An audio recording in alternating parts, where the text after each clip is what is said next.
Bonjour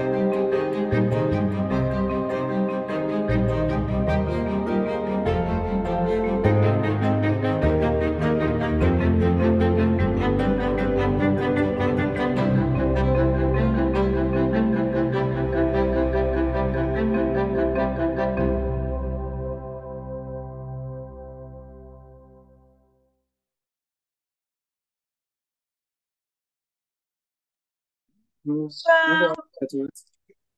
Bonjour à tout le monde.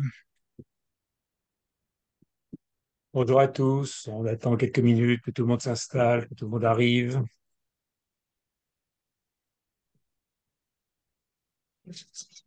Alors, tout le monde nous dit bonjour, c'est très sympa. Bonjour à vous tous. Dans mon cas, bonjour de Moulins. Pour Vincent, je crois que c'est bonjour de Nantes. Et Katia, bonjour de d'un côté de Paris. Oui, Et Nicolas, ça serait un bonjour du côté d'Avicenne, si j'ai bien compris.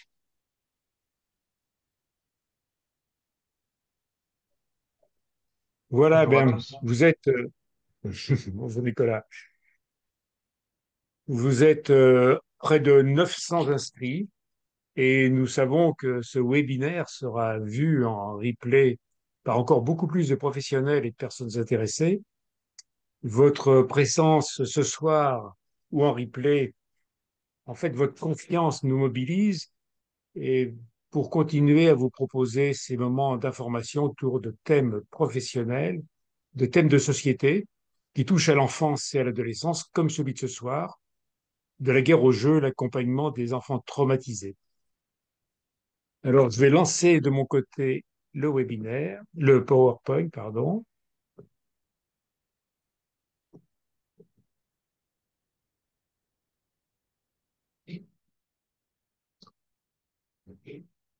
C'est parti. Je mets plein l'écran.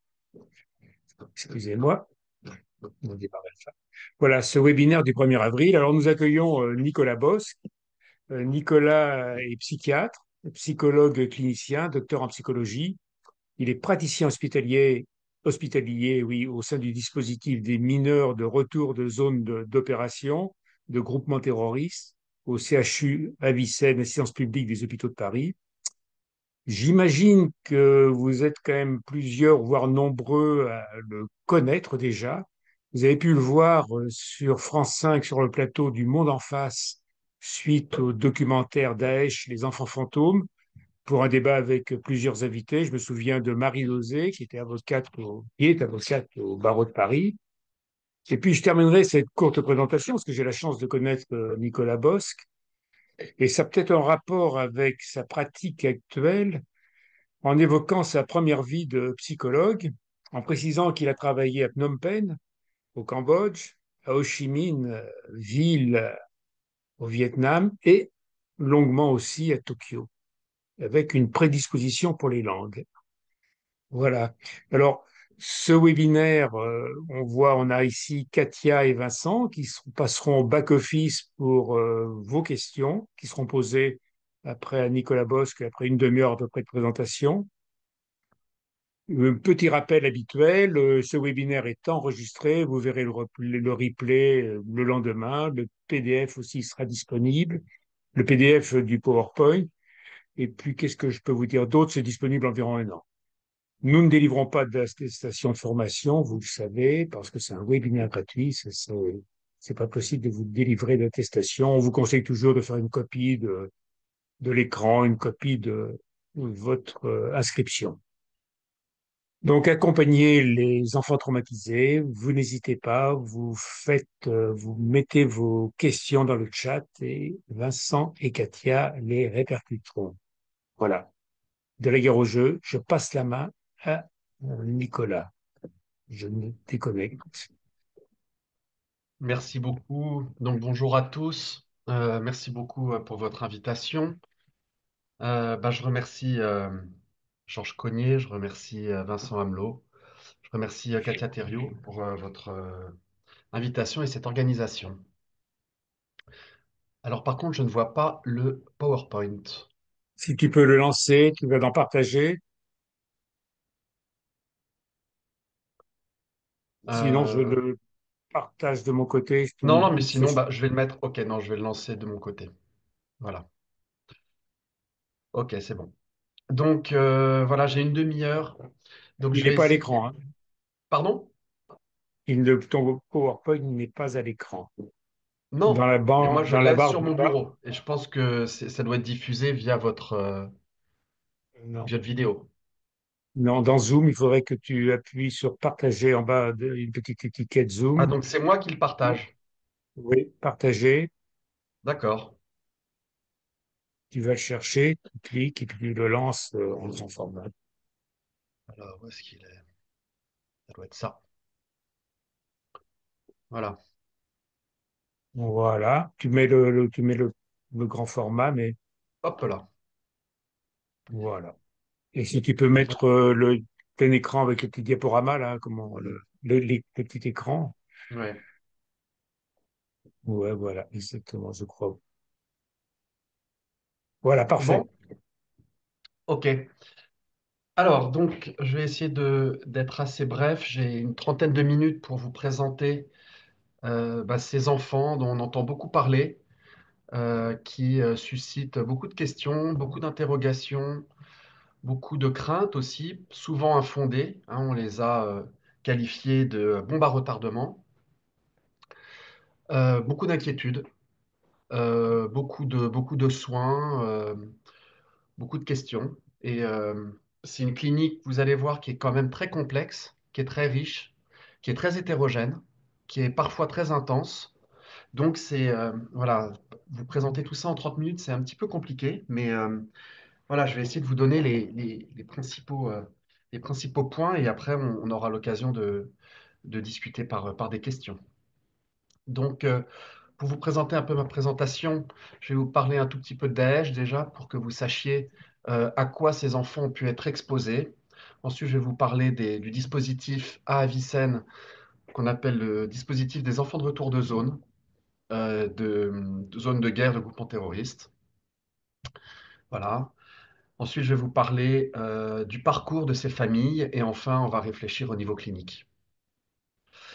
Alors, Daesh, bah, vous savez que c'est une organisation terroriste, islamiste, radicale, totalitaire, extrêmement violente, qui a existé entre à peu près 2014 et 2019, euh, avec des départs de familles françaises dès à peu près 2010, où des Français sont partis rejoindre la Syrie pour différentes raisons, euh, plus ou moins avouées, plus ou moins modifiés parce que la plupart sont revenus en France et sont désormais sous le coup de poursuites. Donc, ils peuvent complètement modifier leur discours et dire qu'ils sont partis pour aider le peuple syrien qui était persécuté par Bachar al-Assad, pour aider les musulmans, pour leur religion, pour vivre l'islam d'une certaine façon. Voilà, il y a beaucoup de versions différentes, ce qui peut un petit peu perdre les enfants. Mais voilà, il y a aussi des personnes qui sont parties là-bas, certainement de façon guerrière, belliqueuse, et avec du prosélytisme, et qui, une fois sont arrivés là-bas, ont cherché à faire venir d'autres personnes pour mener le djihad. Donc, déjà, à la base, il y a des profils très différents qui sont partis. Ce qu'il faut savoir, c'est qu'il peut y avoir des enfants qui sont nés en France qui sont partis, et il y a des enfants qu'on reçoit qui sont nés sur zone. Donc vous voyez que déjà, c'est pas du tout la même chose. Il y a ce que vous entendez, c'est la question de départ, la question de la séparation. C'est une problématique qui est très importante chez ces enfants. Souvent, on parle de la pathologie du lien, c'est-à-dire que c'est des enfants qui sont passés d'un espace à l'autre, qui ont eu beaucoup de séparation et qui aujourd'hui bah, sont souvent dans une relation à l'autre très instable, très insécure et qu'on essaye de reconstruire à Avicenne. Donc, ces familles, bah, souvent, sont parties, sont arrivées sur zone, ont vécu un certain temps la guerre, la guerre de Daesh, avec énormément d'exactions et d'événements traumatiques. Alors, Qu'est-ce qu'ils ont vécu, ces enfants? Bah, sur zone, ils ont vécu la guerre, ils ont été témoins de la guerre, donc des bombardements, des deuils multiples, souvent la mort des pères. Les pères sont très souvent morts, donc nous, on reçoit des enfants dont la plupart du temps les mères sont incarcérées en France, mais les pères sont décédés. Ou sinon, une petite partie, les pères sont vivants, mais souvent incarcérés sur zone en Irak. Parfois, des deuils de frères et sœurs.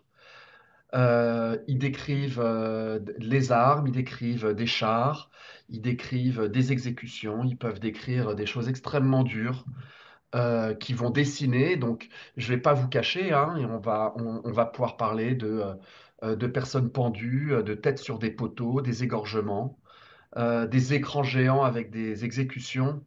Donc, voilà, des choses extrêmement dures. Il y avait aussi une ambiance extrêmement violente au sein de Daesh. Déjà, il y avait la plupart du temps une carence affective très importante.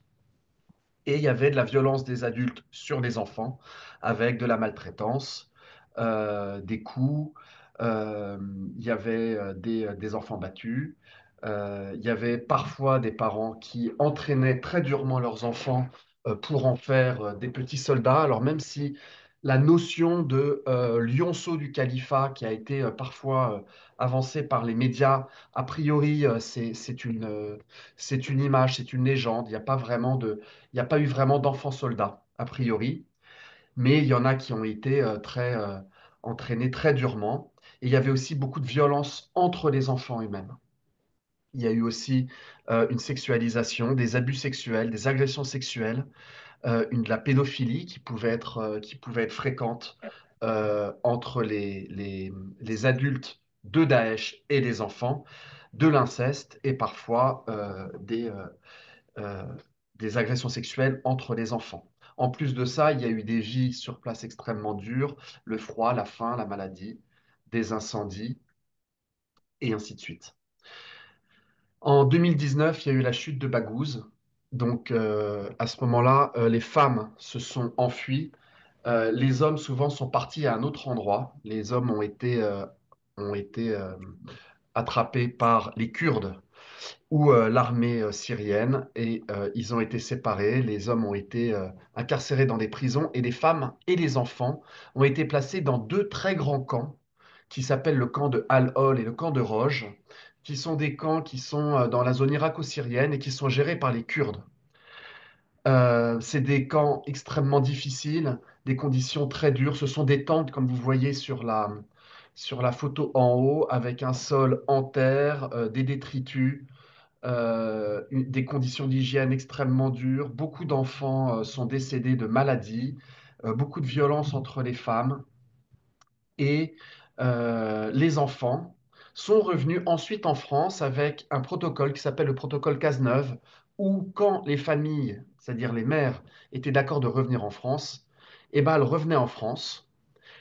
À l'arrivée en France, les mères étaient incarcérées d'emblée pour association de malfaiteurs à caractère terroriste et les enfants étaient placés en famille d'accueil ou en foyer, donc pris en charge par l'aide sociale à l'enfance. Il y a encore aujourd'hui plus d'une centaine d'enfants français dans ces camps, ce qui est un scandale absolu parce que souvent les mères ne veulent pas revenir et ce sont des petits Français qui n'ont demandé rien à personne et qui vivent dans des conditions absolument effroyables. Il est question qu'il y ait un prochain retour cet été, mais donc là, il y a encore beaucoup de petits enfants français qui vivent dans ces camps dans des conditions effroyables. Alors, Euh, quand ils arrivent en France, bah, ces familles, les mères sont incarcérées, les enfants sont placés. Le gouvernement français a mis en place un système de prise en charge et d'accueil assez complet, avec un volet de prise en charge médicale somatique, un volet de prise en charge psychologique, un volet de prise en charge sociale et éducatif, avec en plus chapeauté par différentes grandes institutions, l'aide sociale à l'enfance, l'ARS, la PJJ, un juge pour enfants et le parquet national antiterroriste. Je vous montrerai ça juste après. Donc l'hôpital Avicenne, on est l'hôpital qui avons reçu le plus d'enfants. On a reçu à peu près plus d'une centaine d'enfants depuis 2017. On a reçu souvent des petits. La plupart des enfants qu'on a reçus avaient moins de 6 ans. On en a eu des très très jeunes et on en a eu des juste avant la majorité, donc 17 ans. La plupart des enfants sont endeuillés, ont un parent décédé.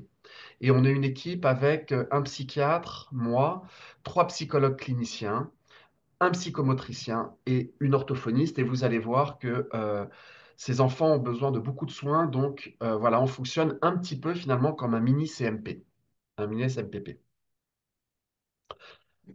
Alors voilà les différentes institutions qui s'occupent de ces enfants. Vous voyez qu'il y a beaucoup d'intervenants, ce qui peut poser des difficultés pour ces enfants parce qu'ils vont passer d'un espace à l'autre. Souvent, ils vont avoir du mal à comprendre ce qui peut se passer. Ils vont avoir du mal à déposer certaines informations très intimes, très traumatiques dans un espace, ne sachant pas très bien ce qu'on y fait. Ils vont pouvoir se méfier des espaces. Ils vont avoir peur du juge. Ils vont avoir peur de certains espaces par rapport à d'autres. Donc, il va falloir déjà bien essayer de leur expliquer, mais vous voyez que quand on a 6 7 ans, pour expliquer qu'est-ce que c'est que la PJJ, qu'est-ce que c'est que l'ASE, qu'est-ce que c'est qu'un juge, qu'est-ce que c'est qu'un psychologue, bah déjà, ça demande énormément de travail, énormément de temps. Surtout qu'ils sont en famille d'accueil, donc ça aussi, il faut leur expliquer ce qui peut se passer. Euh, alors, c'est des enfants qui ont un très grand enjeu d'intégration quand ils arrivent en France.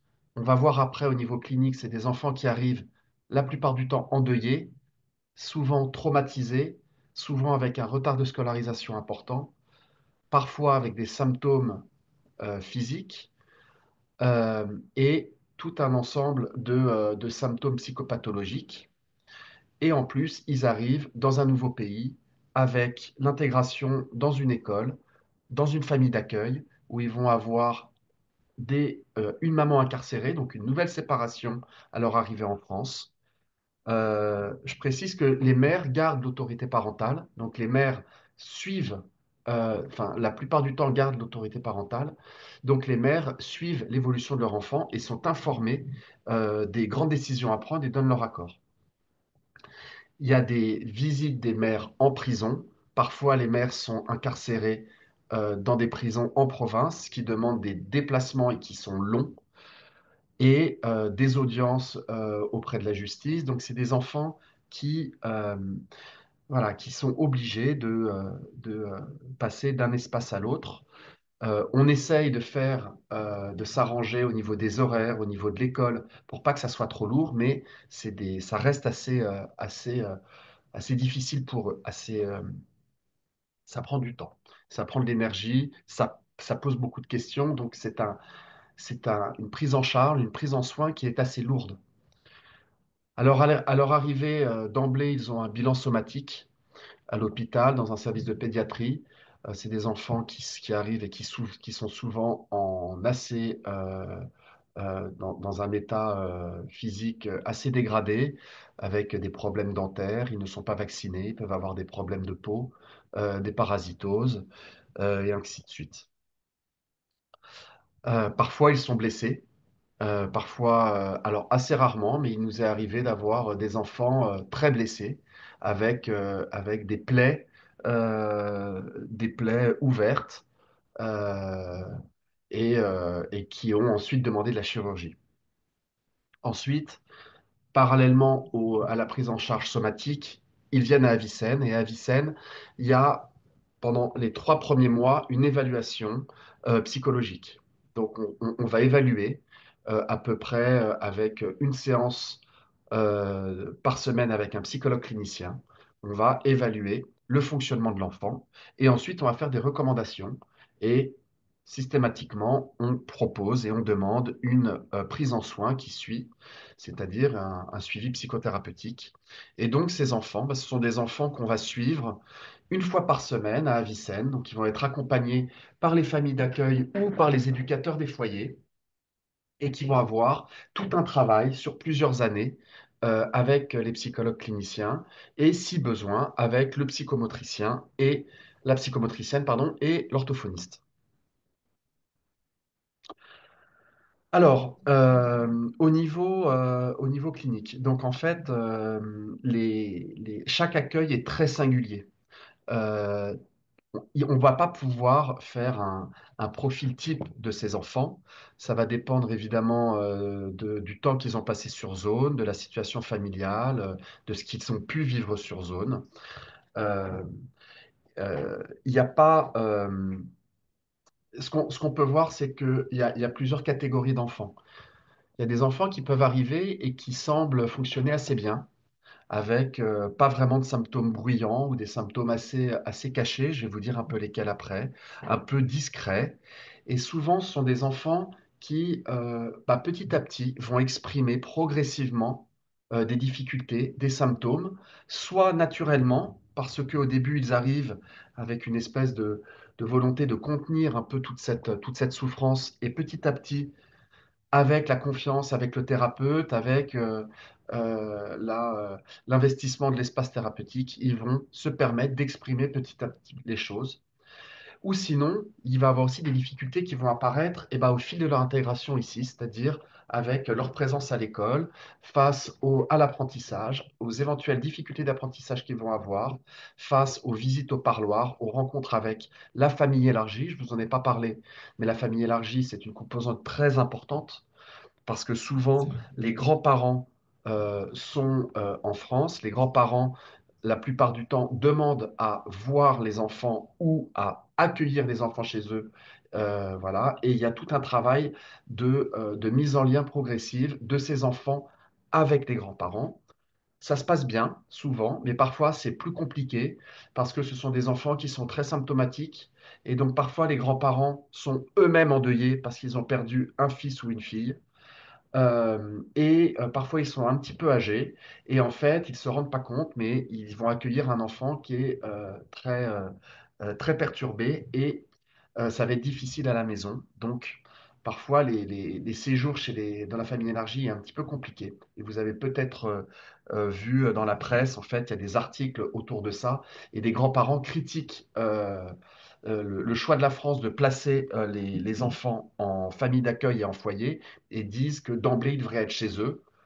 Voilà, je ne me positionne pas sur cette question, mais je dis juste que il y a des enfants qui évoluent très bien dans les familles d'accueil et dans les foyers, parce que finalement, ils sont dans un lieu neutre, avec des assistantes familiales qui sont professionnelles, et il y a une mise en lien très progressive de ces enfants avec les familles élargies. Euh, des enfants qui peuvent arriver avec peu de symptômes, pas de symptômes, ou des enfants qui peuvent arriver directement avec des symptômes assez bruyants, un état de stress aigu, des troubles de l'adaptation, des retards de développement importants, voire des symptômes très importants. On va voir un petit peu après. Alors, les trois domaines symptomatiques principaux qu'on voit, premièrement, c'est au niveau psychologique, bien sûr. Ce qu'on voit beaucoup, c'est une dysrégulation émotionnelle, un gros problème dans la régulation des émotions, la détresse, la colère, avec une désorganisation, une grande labilité de l'humeur, des changements très rapides des émotions, de la tristesse, de la colère, souvent liés à une désorganisation psychomotrice avec une hypotonicité, une hypertonicité, une difficulté face à la frustration, face aux règles, avec des enfants qui vont se fermer, des enfants qui vont pouvoir exploser, qui vont pouvoir s'agiter, des moments de décharge, des moments d'impulsivité, parfois des moments de régression aussi, avec de l'énurésie, de l'encoprésie, des jouets de tout petit. Donc il y a déjà quelque chose au niveau émotionnel qui est souvent assez massif et qui demande beaucoup de contenance, beaucoup de travail de la part des assistantes familiales et des foyers. Ensuite, il y a un gros problème au niveau des rythmes corporels. Le sommeil est quasiment systématiquement perturbé avec des cauchemars très importants, des cauchemars persistants, des monstres qui reviennent, un peu toujours les mêmes, des peurs du noir, des réveils nocturnes, des grandes peurs d'aller se coucher. Il y a aussi souvent, très fréquemment, des troubles de l'alimentation avec une tendance un peu à l'hyperphagie, à difficulté à se contrôler, à beaucoup manger, à grignoter, parfois à voler de la nourriture, à cacher de la nourriture. Et enfin, souvent des difficultés au niveau de la propreté, donc de l'énurésie, de l'encoprésie et souvent des peurs de la douche. Euh, Par rapport à ça, il va avoir évidemment des troubles du stress post-traumatique, donc les ESPT. Alors le trauma est souvent est très présent. Il n'est pas systématique, mais il est quand même très très fréquent. Donc, qu'est-ce qu'on voit? Bah, ça va être des enfants qui vont être réfractés, qui vont être parasités, avec des réactivations du trauma à beaucoup de moments, soit par des stimuli extérieurs, des bruits d'avion, des sirènes dans la rue, des pétards, des feux d'artifice, des portes qui claquent, des ombres qui passent. Euh, il va avoir souvent des images traumatiques qui vont revenir, donc des enfants qui vont parler de la mort, qui vont décrire des scènes. Des hypervigilances bien sûr au bruit, au contact physique qui ne vont pas supporter qu'on les touche, des réveils la nuit, évidemment des cauchemars, des dessins la plupart du temps très morbides, des jeux autour de la guerre, du sang, de la mort, de la violence, parfois des peurs d'être menacés, des peurs, des sentiments d'insécurité, des peurs de mise en danger. De la persécution, penser que les gens leur en veulent, qu'ils sont différents, et parfois aussi un trouble de l'attachement, c'est-à-dire un attachement qui va être soit excessif, soit au contraire extrêmement pauvre. En plus de ça, on va avoir des symptômes de deuil. Alors, ce qui est difficile en fait avec ces enfants, c'est de faire la part des choses parce que souvent ces grands tableaux sont mélangés. On va pouvoir rencontrer deuil et trauma et parfois d'autres symptômes, des troubles, des symptômes anxio-dépressifs par exemple. Alors le deuil, bah, le deuil chez l'enfant, tout un, c'est tout un processus, c'est très compliqué, c'est un travail qui n'est jamais terminé pour l'enfant, avec un processus en beaucoup d'étapes voilà, qui vont beaucoup dépendre en fait de la compréhension que peut avoir de l'enfant de la mort. Quand il est tout petit, bah, la mort, ça, c'est la séparation. On ferme les yeux, il va revenir, on revit. Et petit à petit, il y a la notion d'irréversibilité, d'universalité qui revient vers 7-8 ans. Et là, 8-9 ans, et là, ils vont commencer à vraiment se rendre compte de ce qui s'est passé. Et donc, tout ce travail de l'accompagnement du deuil est un travail important car c'est très souvent associé à de la culpabilité et de l'idéalisation du parent qui est vivant, des difficultés de critiquer, d'opposer le parent qui reste, une peur de l'abandon et une difficulté de remplacer le parent décédé par une nouvelle figure d'attachement. Euh, Évidemment, il y a aussi tous les problèmes de deuil qui sont réactivés et du trauma qui sont réactivés par l'actualité, la guerre en Ukraine, ce qui se passe à Gaza. Voilà, c'est souvent, on voit que nos enfants, ils sont très influencés par ce qui se passe. Symptômes Euh, musculaires, Nicolas, ouais, tu m'avais laissé là, te prévenir un petit peu. On est à 18h30, voilà. Je fais d'accord, encore il faut que 15 minutes j'avance. maximum, 10-15. D'accord, Oui, merci avance. beaucoup. C'est Je me très dépêche. intéressant, hein, on est capté, hein, Je me franchement. dépêche. Alors, juste pour vous dire qu'on a des symptômes pseudo-psychotiques qui sont liés au trauma, un trauma extrême, donc des angoisses de morcellement, de la désorganisation, des soliloquies, des enfants qui parlent tout seuls, un dialogue intérieur, parfois des hallucinations acoustico-verbales. Alors, au niveau somatique, je me dépêche, mais c'est souvent des enfants qui vont somatiser au niveau dermatologique, des douleurs musculaires, articulatoires, beaucoup d'eczéma. Enfin, au niveau neurodéveloppemental, des enfants qui vont très souvent présenter des troubles de l'attention et de l'hyperactivité, des troubles dans les apprentissages, des difficultés de l'attention, des difficultés de la concentration, et donc qui demandent des prises en charge orthophoniques. Alors, les profils cliniques, eh ben, il y en a beaucoup. On peut avoir des enfants qui vont être beaucoup dans le contrôle, donc avec une certaine rigidité, presque ritualisée dans la maîtrise, parfois à cliver. Eux, ils sont bien, eux, ils sont pas bien, avec une grande difficulté à avoir la complexité, une grande difficulté à réfléchir et à bloquer la pensée. On peut avoir des enfants qui vont plutôt être dans une espèce de lissesse, une banalisation, un côté très superficiel à éviter les sujets douloureux, des réponses très brèves, assez peu de contact visuel et un peu voilà, à tenir à distance le thérapeute. On peut avoir des enfants qui peuvent être très inhibés, très défendus, avec très peu d'échanges, très peu de contacts, avec beaucoup de difficultés à percevoir les émotions. Dans ces cas-là, la psychomotricité aide beaucoup. Alors, les problématiques cliniques fréquentes, il y en a énormément. La relation aux parents, à l'histoire des parents, à comprendre ce qui s'est passé, à pourquoi maman est en prison, pourquoi papa est décédé, est-ce que papa est décédé, parce que parfois les parents sont présumés morts, de comprendre le parcours qui arrive, de comprendre la justice, de savoir est-ce que maman va revenir ou pas, euh, de comprendre les interdits culturels, de comprendre que en France, il y a un autre islam qui peut être vécu. La plupart des familles d'accueil qui accueillent ces enfants sont des familles musulmanes qui ont une autre façon de vivre l'islam. Daesh, il y avait beaucoup d'interdits, l'interdit de la musique, l'interdit du sport, les petites filles pouvaient rien faire. Ici, c'est pas le cas, heureusement, et donc il faut réapprendre tout ça, donc il faut s'intégrer. Euh, une autre question très importante, je la parcours très vite, mais c'est les adolescents. Les adolescents, ils sont dans un processus d'autonomisation, de subjectivation. Et là, ça leur demande un processus vraiment de trouver des repères, de s'interroger d'où ils viennent.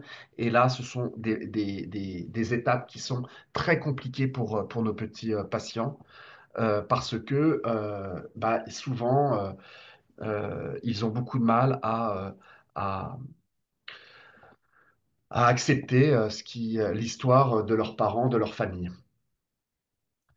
Au final, après je vous parle, ça sera par des questions, mais au final, on parle beaucoup de trauma développemental avec comorbidité. Vous voyez que ce sont des enfants qui sont affectés à de multiples niveaux, au niveau cognitif, au niveau affectif, au niveau des apprentissages. Donc, on parle de trauma développemental. Ce sont des enfants qui ont besoin de beaucoup d'aide.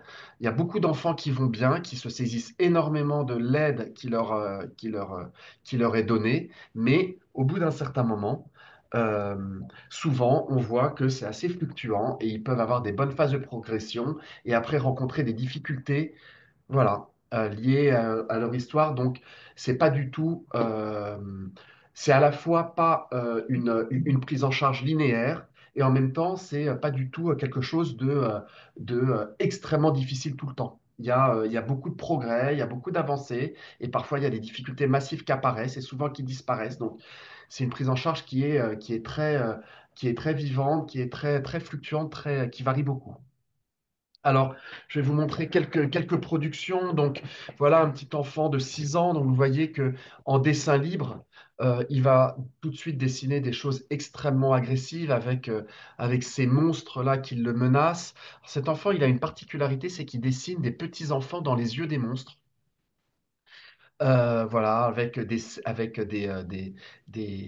images traumatiques, des reviviscences très claires, des armes, euh, des, euh, des, euh, des monstres blessés. Voyez, avec de l'impulsivité, souvent des monstres qui sont pas bien fermés. Euh, voilà. Vous pouvez aussi avoir d'autres dessins, donc des dessins qui sont beaucoup plus pauvres, avec toutefois, on voit le côté très chargé au niveau des couleurs, au niveau pulsionnel, avec l'histoire de petites boules qui se font attaquer je, je pourrais vous lire, mais je crois qu'on n'a pas le temps, mais je pourrais le reprendre si ça vous intéresse, qui se fait attaquer par la forme que vous voyez au-dessus et qui est sauvée par la forme verte. Donc voilà un enfant plus grand qui va dessiner le monstre qui lui fait peur pendant ses cauchemars, le monstre à gauche, et qui décide de dessiner un masque pour mettre à côté de son lit pour le protéger contre ce dragon qui le menace. Je vous demande, s'il vous plaît, de ne pas faire de capture d'écran. Ce sont des dessins qu'on peut pas partager. Voilà. Mhm. Donc c'est à regarder, mais c'est pas à réutiliser après. Encore un autre monstre, un enfant plus grand, 11 ans, avec une grande langue. Il parlait d'une notion de langue. Vous voyez quand même des monstres qui sont extrêmement bien représentés, très menaçants, avec des pointes, des formes très pointues, très aiguisées. Mhm. Voilà maintenant des dessins, des jeux. Alors on passe beaucoup par le jeu, donc souvent il y a des jeux qui tournent très très vite autour de la menace, de l'agression, de la sécurité. Là, c'est un jeu avec le petit avion que vous voyez à gauche qui a eu un accident avec un camion, le camion à droite que vous voyez, le petit camion Ben, et qui a fait un accident avec ce camion Ben.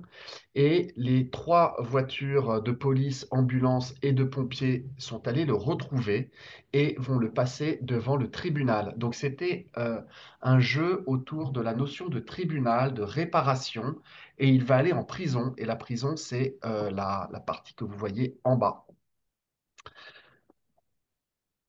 Alors ça, c'est un, un petit jeu qui s'est fait chez une petite fille qui venait d'arriver et qui a essayé de, sur une toute petite zone de pâte à modeler, de mettre un maximum d'enfants. Et on sentait une espèce de volonté de se rassembler, de se protéger, de s'unir. Euh, voilà, un jeu libre où elle cherchait vraiment on sentait à se protéger et à se contenir.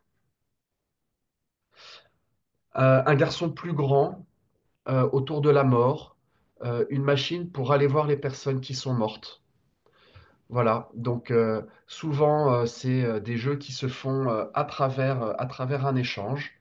Bah, lui, son père est décédé et bah, on essaye de faire élaborer les enfants autour de ces questions-là euh, et, euh, et de les aider à se représenter la mort, mais surtout de se représenter le souvenir, de se représenter le, euh, la prière, le recueillement qu'il peut avoir avec la mort. Souvent, la mort, chez ces enfants, c'est une espèce de question sans réponse, c'est un vide, c'est du blanc, et on essaye de leur montrer qu'il peut avoir autre chose. Voilà. Mhm. Alors, des enfants qui sont sous une petite boîte et qui sont protégés des adultes qui étaient menacés par des animaux méchants qu'on ne voit pas sur la photo. Et cette petite fille a voulu protéger ses enfants. Vous voyez à quel point ils sont protégés. Donc, ils représentaient les adultes, mais surtout des éducateurs, les animaux en demi-cercle, avec, vous voyez, des clôtures derrière, une boîte transparente, et voilà une volonté vraiment de sécurité. Alors, une autre scène, un tout petit garçon qui parlait de la mort. Justement la mort avec ces questions de qu'est-ce qu'il y a après la mort et bah, ce travail dont je vous parlais, ce travail de recueillement, de montrer que après la mort, il pouvait avoir de la pensée et que la personne pouvait exister, on pouvait continuer à penser à elle d'une autre façon et euh, il a représenté comme ça un petit mouton mort avec toute la communauté qui se recueille autour de lui. Avec, évidemment, on va se baser là-dessus pour faire un dialogue imaginaire et aider l'enfant à exprimer ce que le mouton peut penser, l'entourage peut penser également, peut dire. Alors, je vais conclure. Donc, comme je vous disais, ce sont des profils symptomatiques qui sont très variés. J'ai l'impression, en vous en parlant, que je vous ai décrit des enfants extrêmement symptomatiques et extrêmement inquiétants. C'est le cas pour une partie d'entre eux, mais il y a beaucoup d'enfants qui, surtout quand ils arrivent et qui sont petits, qui peuvent s'intégrer à l'école, alors qu'ils vont avoir des difficultés, mais qui s'intègrent bien, qui peuvent bien apprendre et qui vont s'intégrer et qui vont se développer de façon satisfaisante.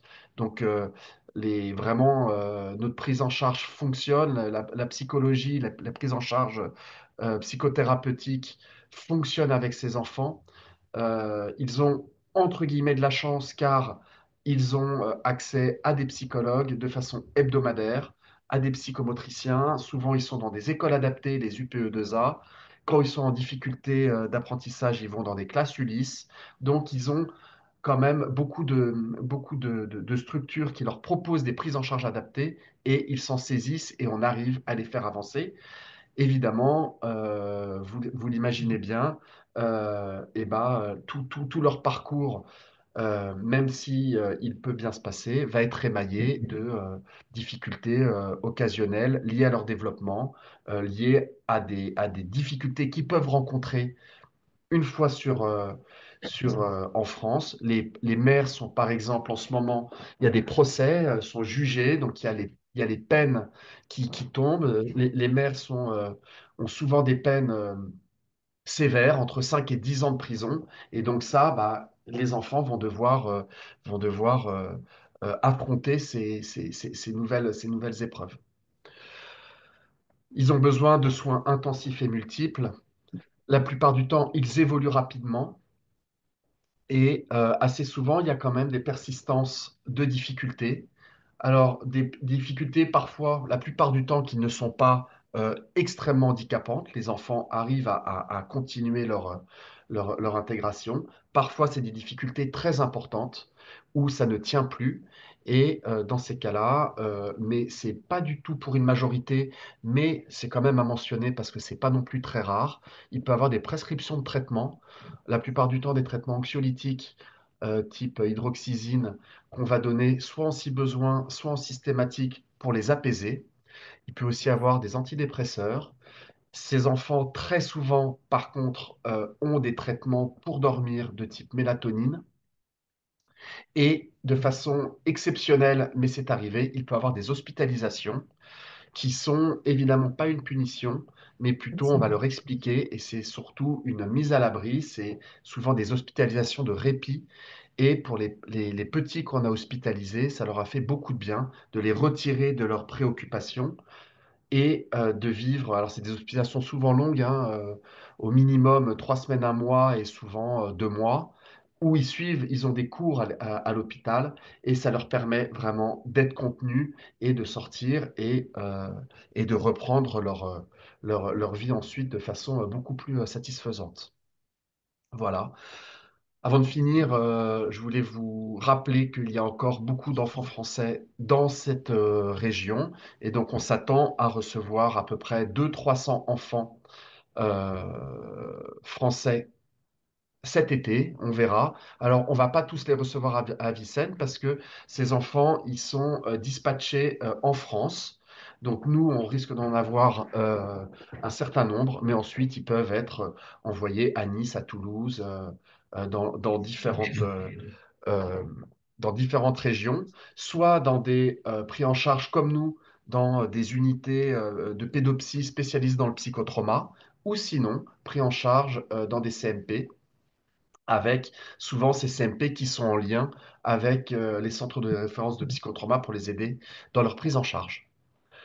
Voilà, donc je vous remercie pour tout et voici mes coordonnées si vous voulez me contacter. Eh bien, merci, merci, merci mille fois, hein, Nicolas, pour cette présentation très humaine et clinique. On voit bien que on a vu des dessins qui étaient quand même symboliques, hein, beaucoup, des jeux ça, qui paraissaient symboliques. On voit que ces enfants, ils ont vécu avec vos prises en charge une expérience unique. Ils vivent en fait l'expérience dans laquelle, d'un espace, hein, dans lequel leur souffrance a pu être entendue et comprise. Et on sait bien que ce qui soigne, c'est la contenance et la contenance de la douleur.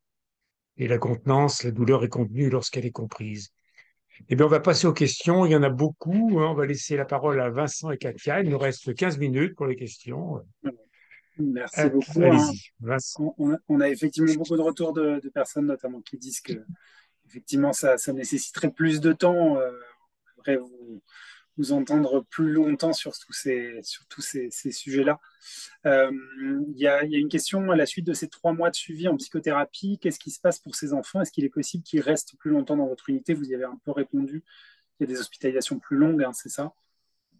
Alors, la plupart du temps, ils continuent leur prise en charge chez nous, ou sinon, ils sont orientés vers leur secteur, le CMP, ou parfois des psychologues en libéraux, avec un soutien annuel voire plus s'ils en ont besoin, avec nous pour les aider dans leur prise en charge, parce que ce sont des enfants qui demandent quand même beaucoup de temps, parce qu'il y a des synthèses, il y a des synthèses avec l'ASE, il y a des synthèses assez fréquentes, il y a souvent beaucoup d'échanges, il y a des réunions éducatives avec l'école.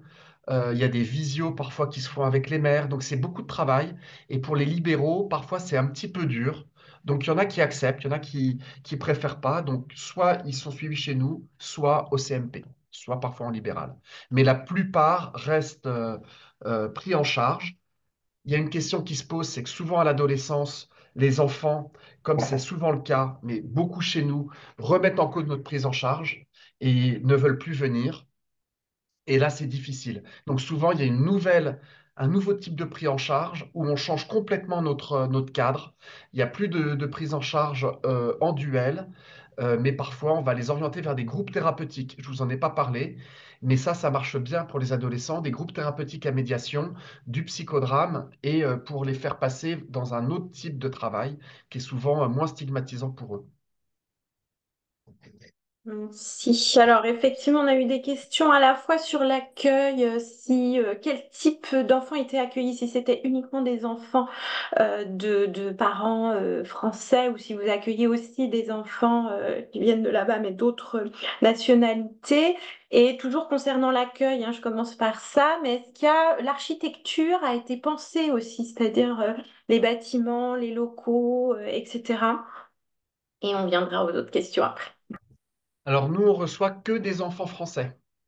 À 99,9%, je crois qu'il y en a eu un qui n'était pas français, mais ce sont que des enfants de familles de djihadistes français.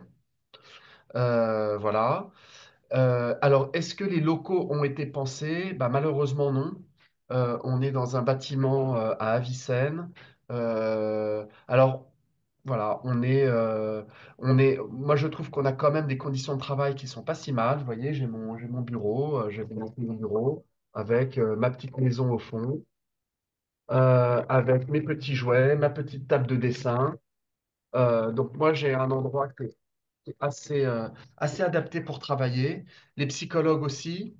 Les psychomotriciens un petit peu moins parce que elles se partagent une salle. On n'a pas de salle suffisamment grande pour faire suffisamment de groupes thérapeutiques. Donc non, on manque de moyens, mais je voudrais quand même voilà, reconnaître que ces enfants de retour de zone ont des prises en charge, entre guillemets, avec beaucoup de guillemets, privilégiées par rapport à d'autres enfants du 93 qui ont pu vivre des traumas très importants et qui se retrouvent dans le CMP avec 2 ans d'attente et une prise en charge avec le psychologue et une difficulté énorme pour avoir un bilan orthophonique.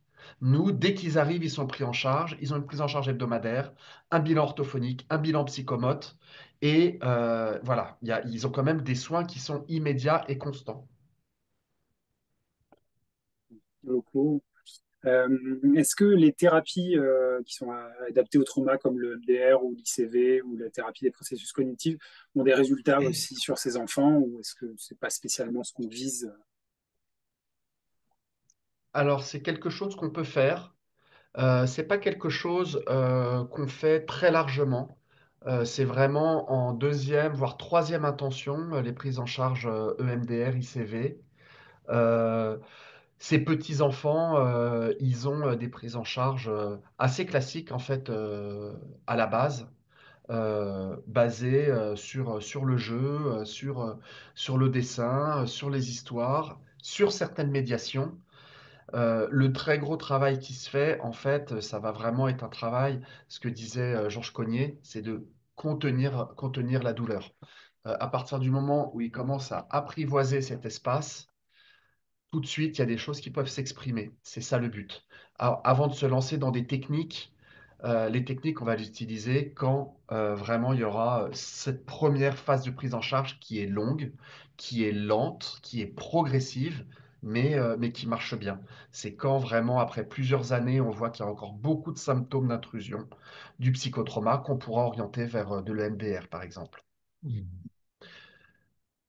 Justement, peut-être on peut revenir sur les outils ou les techniques spécifiques qui sont utilisées face à ces intrusions pour contenir, comme ce que vous venez de dire, puisqu'il y avait des questions là-dessus y, com- spécifiquement sur y com- y compris sur l'accompagnement. le bilan psychologique et s'il y a Oui, des adaptations aussi.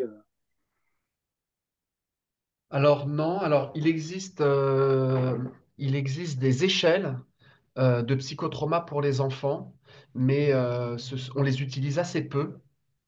Euh, Ce qu'il faut savoir, c'est que c'est des enfants sur lesquels c'est très dur de faire de la recherche, car il faut demander l'autorisation parentale aux mères, et c'est des enfants qui sont déjà soumis à énormément d'espace, et donc voilà, souvent notre espace à nous, c'est un espace thérapeutique, c'est un espace affectif, donc voilà, mettre de la recherche, c'est un peu compliqué. Ça a été un débat dans notre équipe et voilà, on a voulu préférer orienter notre espace uniquement vers la thérapie et pas trop l'instrumentaliser avec des échelles ou des tests. En fait, ce qui m'intéresse dans la question que vous posez, c'est que on imagine que ces enfants doivent avoir une prise en charge très spécifique avec des outils, avec de l'EMDR. Mais je pense que ça renvoie au fantasme que peuvent avoir les personnes qui imaginent ces enfants. Où on va imaginer des enfants, comme avait dit François Molins, même le procureur de Paris, mais il est revenu sur ses propos, des bombes à retardement. On imagine des enfants, mais des créatures. En fait, ce sont des petits enfants euh, complètement euh, euh, avec quelque chose de très commun. Pas complètement, c'est vrai, parce qu'ils ont beaucoup de traumas, ils ont une vie extrêmement dure, mais ça reste des enfants. Ça reste des enfants dans le contact, ça reste des enfants dans le jeu. Donc en fait, c'est des prises en charge qui sont assez communes. Et il n'y a pas il y a pas d'outils très spécifiques. Par contre, il y a des thèmes, il y a des thématiques qui apparaissent.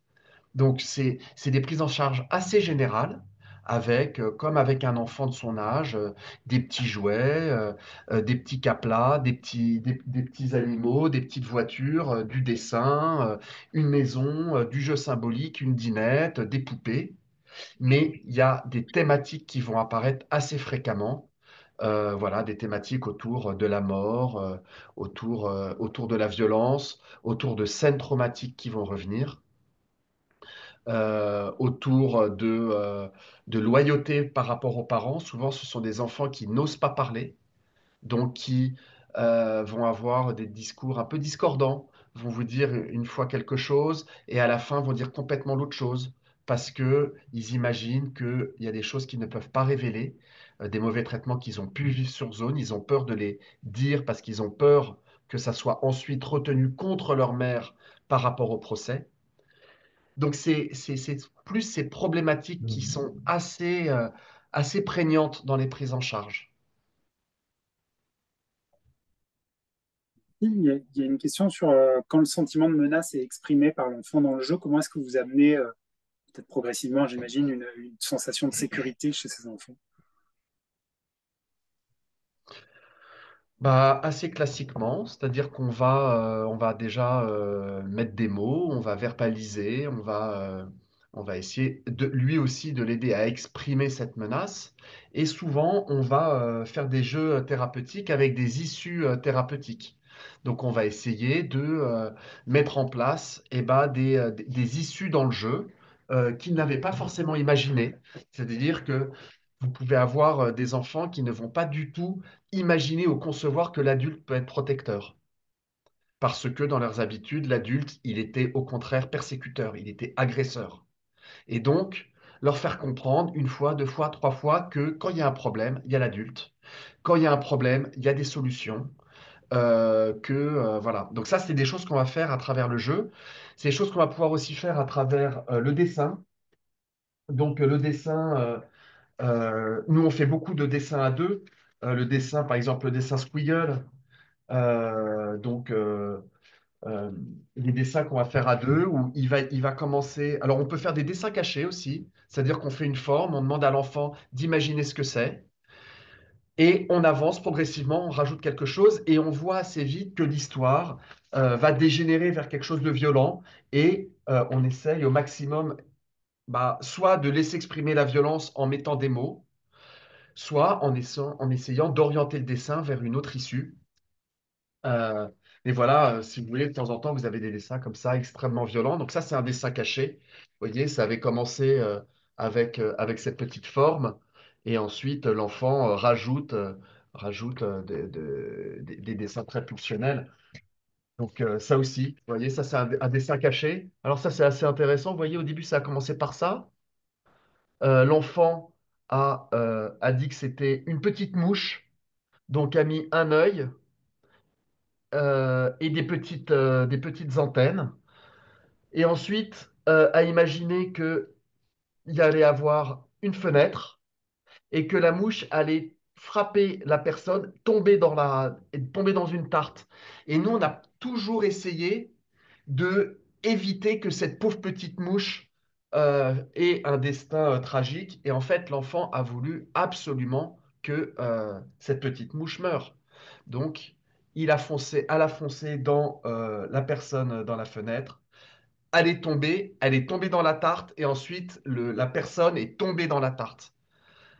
Voilà, donc comme ça, il y a des choses où on voit qu'on ne peut pas lutter. On accompagne, on met des mots et on essaie de contenir. Mhm. Alors, on voit dans ton dessin, par exemple, que à la fois le thème est quand même morbide à la fin, mais la finalisation du dessin est assez précise. Il y a un double mouvement. Donc, on peut se dire, il y a peut-être quelque chose d'espoir pour le. Voilà. Souvent, ce sont des enfants qui ont qui ont du mal à élaborer, déjà, Mhm. qui sont beaucoup dans l'agir, qui sont beaucoup dans l'action. Et aussi, ce sont des enfants souvent qui ont du mal à verbaliser. Donc, c'est par étapes. Déjà, on va essayer de les aider à élaborer, à imaginer, ensuite à parler, ensuite à agir et à travailler à deux. Et tout ça, c'est des choses qui se font très progressives. Donc au début, ça passe par l'agir, donc il faut accompagner ça. Et petit à petit, on voit que le dessin se complexifie, il commence à avoir de l'intersubjectivité, de l'interpersonnel, et ça devient plus riche. Ce sont principalement des prises en charge individuelles que vous faites. Alors non, on fait des prises en charge de fratries aussi. Donc, Mhm. on rassemble des fratries parce qu'il y a souvent dans des fratries, assez souvent, ce sont des fratries assez nombreuses. C'est pas rare d'avoir des fratries de 4. Et en fait, ce sont des fratries qui souvent sont en grande difficulté, avec beaucoup de rivalité, de la régression, du non-dit, de l'autorité, certains qui se sentent chargés de gérer les plus petits et c'est pas du tout adapté. La difficulté qu'on a, c'est qu'on n'a pas envie que les thérapeutes des fratries soient également les thérapeutes individuels. Sinon, Mhm. ça, ça court-circuite un peu les espaces. Donc, on fait appel à d'autres psychologues de notre service. Et quand c'est une fratrie, il faut une cothérapie. Donc, vous voyez que tout de suite, ça complexifie. Ça complexifie pas mal la prise en charge, mais on le fait. Et voilà. C'est une dernière question pour clôturer, parce qu'on arrive au bout. Vous avez un certain recul maintenant, quelques années peut-être.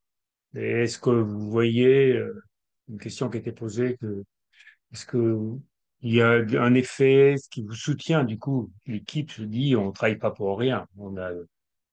Avec le recul, on voit qu'on a des effets positifs. Ça soutient quand même Évidemment. l'équipe. Non, non, évidemment on voit beaucoup d'effets positifs, mais on voit aussi quand même assez souvent des enfants qui, tout en se développant bien, vont, euh, euh, vont garder des limites, qui vont garder des grosses fragilités, Ben, en particulier assez souvent au niveau scolaire. C'est-à-dire que c'est des enfants souvent qui arrivent en primaire à apprendre et progressivement vont rencontrer des difficultés, par rapport à la concentration, par rapport à la mémorisation, par rapport à l'activité, à rester contenu. Et en fait, on voit quand même beaucoup d'enfants qui vont rencontrer des difficultés, donc qui vont, dans un premier temps, avoir besoin d'une AESH, parfois vont avoir besoin d'un parcours scolaire adapté, et parfois vont devoir s'orienter assez tôt vers des prises en charge, des apprentissages professionnels. On voit aussi ce passage de l'adolescence qui est un moment assez crucial, assez compliqué, parce qu'il y a une espèce d'explosion de questions, de problématiques qui apparaissent et qui sont compliquées à gérer pour ces enfants. Et enfin, on voit un autre passage qui est compliqué, c'est la majorité. À partir de la majorité, ils ne dépendent plus de l'ASE et c'est à eux de choisir s'ils veulent poursuivre un parcours, ce qu'on appelle le parcours jeune majeur, c'est-à-dire un soutien de l'ASE. Et malheureusement, il y a des enfants, enfin des jeunes, qui refusent et qui rejettent en fait toute cette prise en charge qu'ils ont. Nous, on les suit depuis 2017. Donc, il y en a qu'on suit depuis Oui. quasiment 10 ans, qui sont arrivés, ils étaient petits, maintenant ils sont majeurs. Et ça a été lourd pour eux. Et ce qu'on peut comprendre, c'est qu'à 18 ans, parfois, ils demandent plus aucune prise en charge. Et là, on est bien sûr très inquiet parce que ça reste des enfants fragiles. Alors, on laisse toujours la porte ouverte, on ne va pas les obliger, mais voilà, il y a quand même une grande question par rapport à ça, c'est qu'est-ce que vont Hmm. devenir ces jeunes de 18 ans euh, est-ce qu'ils vont revenir vers les soins s'ils en ont besoin? Voilà, ça c'est quelque chose, on n'a pas beaucoup de visibilité là-dessus. Inch'Allah. Un dernier mot pour les soignants, parce que tu travailles dans le service de Thierry Bobet, et Thierry Bobet travaille justement sur le traumatisme vicariant. Et est-ce que les soignants sont protégés, eux, qui rencontrent des enfants qui ont vécu des horreurs, qui leur racontent des choses très dures? Est-ce que les soignants sont eux-mêmes, est-ce que vous vous autoprotégez? Comment vous faites? Eh oui, en fait, on s'autoprotège, on a découvert progressivement au fil de notre travail ce que ça pouvait nous faire. Alors, heureusement, on est supervisé. On a une supervision mensuelle d'environ 2 heures mensuellement qui nous aide énormément. Et on a structuré aussi notre semaine pour avoir toutes les semaines une réunion institutionnelle et toutes les semaines une réunion clinique. Voilà, on est une petite équipe, on partage beaucoup, mais voilà, on navigue, on navigue pas à vue, mais tout est nouveau puisque c'est des prises en charge qui n'existaient pas avant. Donc Bien sûr. souvent, on essaie de réfléchir ensemble au fil des problématiques qui peuvent survenir. Voilà, là, on est dans une grande problématique par rapport aux ados, on est dans une grande problématique par rapport aux jugements qui sont donnés des mères. Euh, on réfléchit au fur et à mesure que ces problématiques arrivent. Il y en a qui sont plus prégnantes que d'autres. Donc oui, je pense qu'on fait attention à notre ressenti, à notre contre-transfert, à notre intertransfert. Ouais. Ouais, c'est nécessaire. Bon, ben, je Merci. crois Peut-être qu'on va juste, oui. devoir. Oui, vas-y, vas-y. Oui, non, certains demandaient s'il y avait des éventuels ouvrages ou références à proposer. Bon, c'est un sujet Alors, nouveau, comme vous l'avez dit, mais oui. ouais, bah, il y a des ouvrages sur la radicalisation. Vous avez l'ouvrage de Toby Nathan sur les âmes errantes. Vous avez un ouvrage du psychiatre dont le nom m'échappe de la Salpêtrière qui a écrit un livre aussi là-dessus. Vous avez plusieurs articles, souvent des articles dans les médias et vous avez dans les médias généraux. Nous, on a écrit plusieurs publications que vous pourrez retrouver donc, il y en a une qui est dans Frontiers. Voilà, il y a plusieurs publications qui ont été faites. Il y a cette émission de télévision sur France 5 Qui n'est euh, plus disponible en replay, là. J'ai regardé aujourd'hui. qui n'est plus disponible, d'accord. On essaiera de mettre Qui les doit, liens vers ouais, qui vers est peut-être les articles. qui reste peut-être disponible dans des archives ou Oui, on va chercher, voilà, oui. sur peut-être à voilà. Euh, mais il n'y a pas beaucoup. Non, non, bah c'est. Alors, si, il y a un rapport que vous pourrez trouver, qui est le rapport d'Ayan, que vous pourrez retrouver, qui a été fait l'année dernière et qui s'intéresse